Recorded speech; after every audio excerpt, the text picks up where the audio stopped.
At the end of episode 1, we were ambushed by Vort, watchdog of the Boreal Valley, and what follows is a really incredible boss fight. Such a huge part of it for me was the music. In Phase 2, the boss becomes enraged, and your heart rate steps it up, and the music just matches it all the entire time. Vort is an Outrider Knight of the Boreal Valley. Every Outrider Knight one day devolves into a beast, constantly hounded by Pontiff Sullivan's black eyes. The Black Eye Ring reads, "Knights who peer into the Black Orb are lured into the battles of death, transformed into frenzied beasts. No wonder the Pontiff only provides these rings to those dispatched to foreign lands."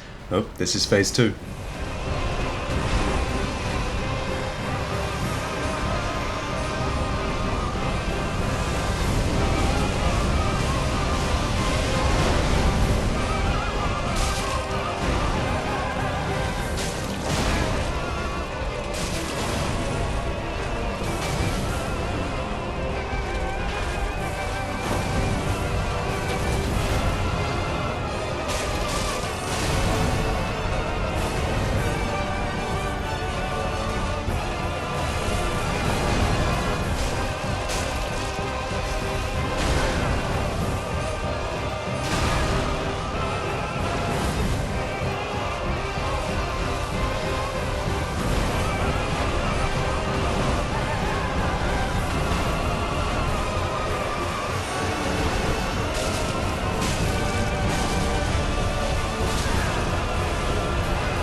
Gonna blame that loss on the fact that I switched the torch accidentally. I just mashed the D-pad badly. The next fight went much more smoothly. Gotta say, these first two boss fights have been on Bloodborne's level of boss fights. Seriously, they're really great. Although I do hope that they give the bosses more hit points in the final build. I think everyone beat it a bit too easily. Vort was guarding Lothric's only exit, and since he's referred to as Watchdog and Outrider Knight, it's logical that he exists to stop people, particularly an undead, perhaps, reaching that valley and leaving Lothric. We can see some icy mountains, some castles and valleys in the distance after all, and that's where we're headed. 'Cause look who's back.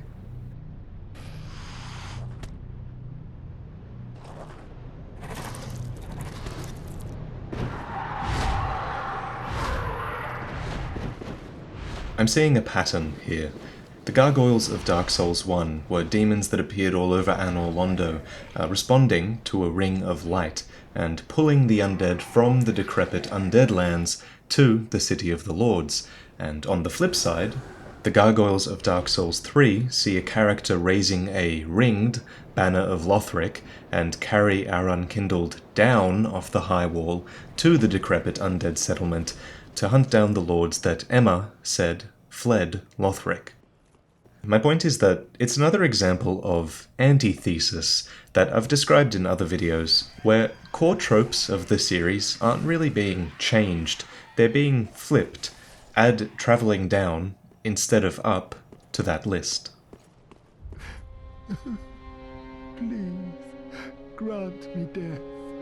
Undo my shackles.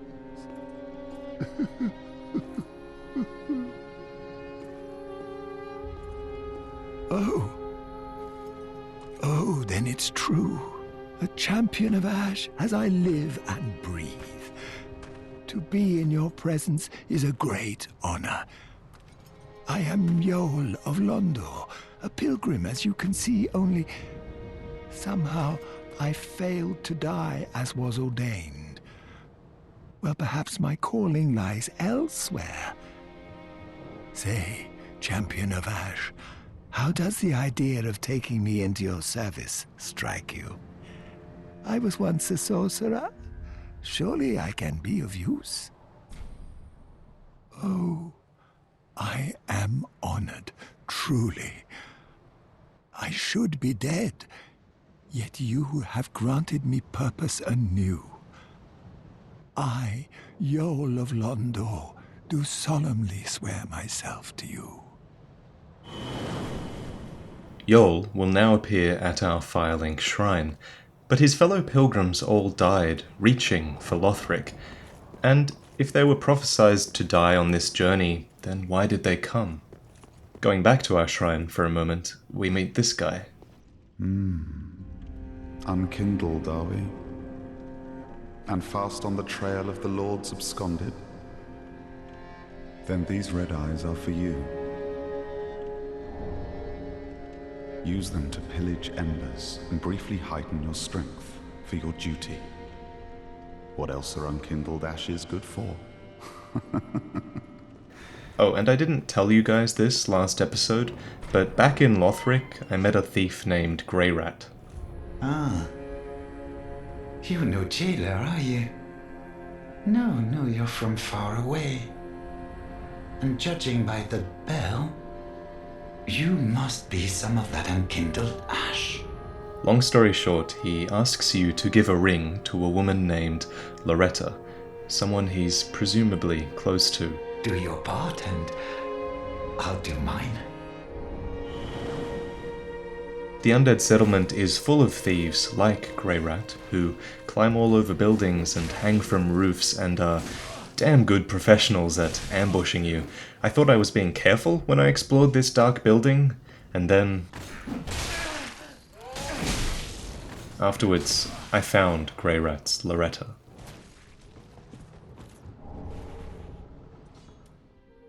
Heavens, she was already dead. Thank you. I'm not surprised, though. Almost a relief, really.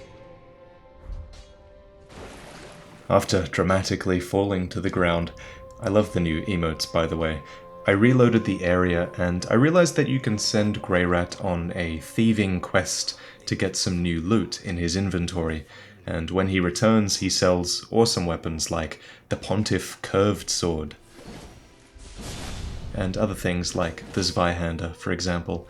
But back to the settlement. This is an area of wood, of fire worship, and the burning, imprisonment, restrainment, and torture of hollows. And a common problem in Souls universes is actually what to do with the overflow of undead. Killing them is never permanent, so putting them in cages is a pretty popular solution. Well, a partial solution. From the workers' attire, we learned that they're also working here to dissect and bury undead, although apparently the ceremonial significance of such work is forgotten. This guy, for example, uses his pot of undead remains as a weapon. This fight turned into a really cool moment though, where I quickly noticed a remaining fire barrel and used it to my advantage. Another exciting moment was in the sewers, with low health, no Estus, and some rats in a tunnel. I can't believe it didn't attack at the end there, I got so lucky. But this was probably the most terrifying moment.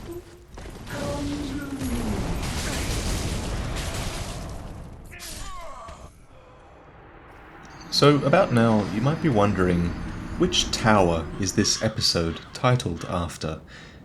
And it's that one. If you listened carefully here, you could hear the thwack of a giant bowstring being released. There's a giant on the top of that tower, and he's firing arrows at us, and now that I've explored the majority of the area, I know exactly where it is, so it's time to get him to stop. Most of you probably know this, but characters are one of the most important parts of the series for me, and the night that we meet in this tower, along with the whole experience within it, is going to be a memorable experience for a lot of us.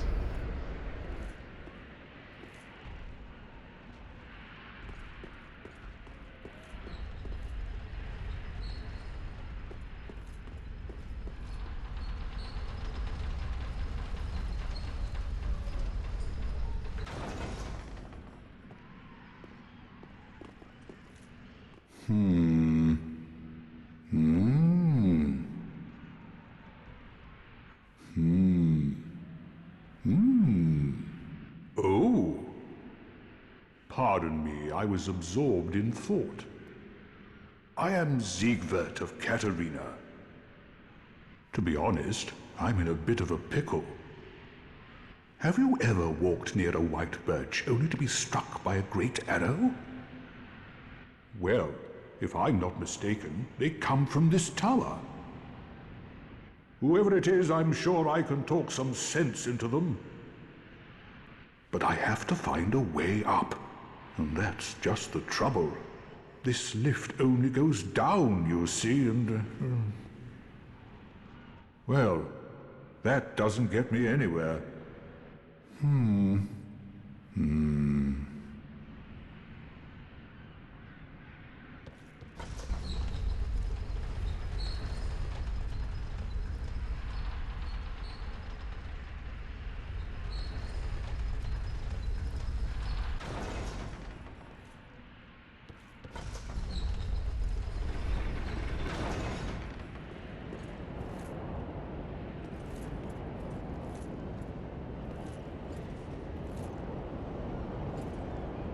Who are you? I help anytime.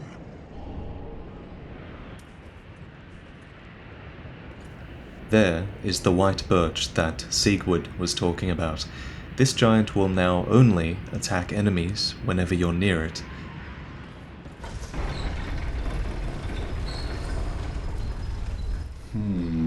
Did you hear that?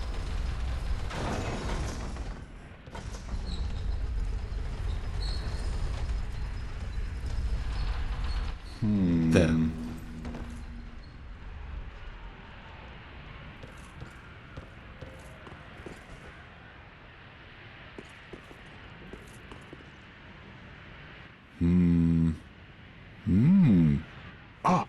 Oh, don't disappear like that. You had me downright worried. But thanks to you, an epiphany has struck me square in the head. I've unraveled the riddle of this inscrutable lift.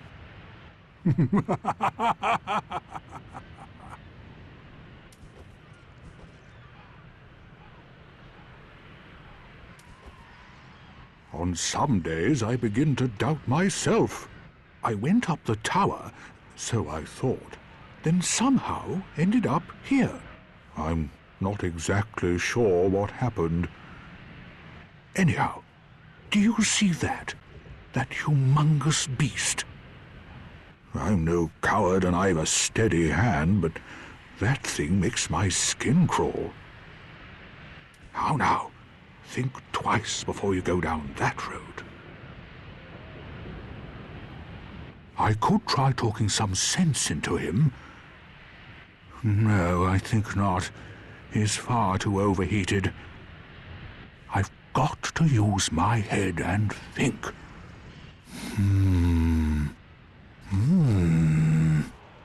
In this moment, I knew exactly what to do. It's the flip side of what happened in Lost Izalith so long ago now. And now, I go. Don't be slow.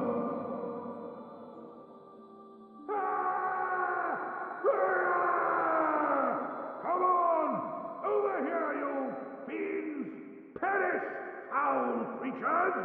I am Zigmire of Katarina, and you shall feel my wrath!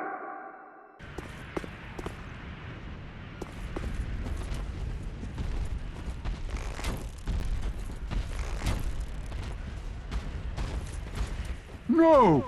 You should have waited! Well, it's too late now. I, Sigurd of the Knights of Katarina, fight by your side!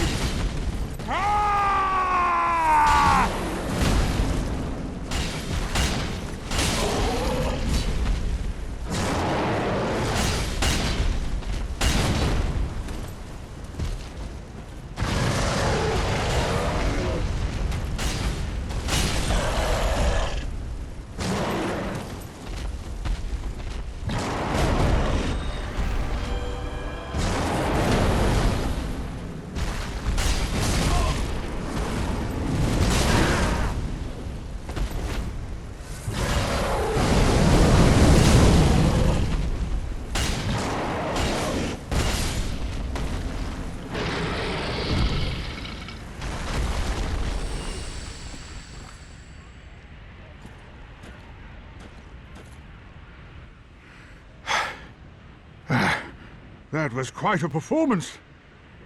But you mustn't get in over your head. We unkindled must put our duties first. But, for the moment, we've a toast to make. To your valor, my sword, and our victory together. Long may the sun shine!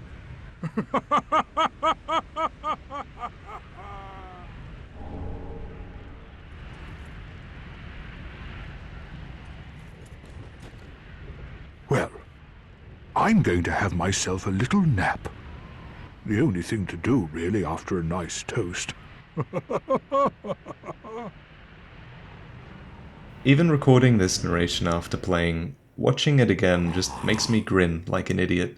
This is Siegmeyer, or Siegward, I suppose now, a character who featured in Prepare to Cry so long ago, which is the series that got this channel off the ground, the channel that led to me being able to play the game early and share it with you guys. And I don't know about you, but it's pretty special seeing this guy again, and I can't wait to see where his journey ends up this time. At the very least, we know that there is one amazing character in this game, right?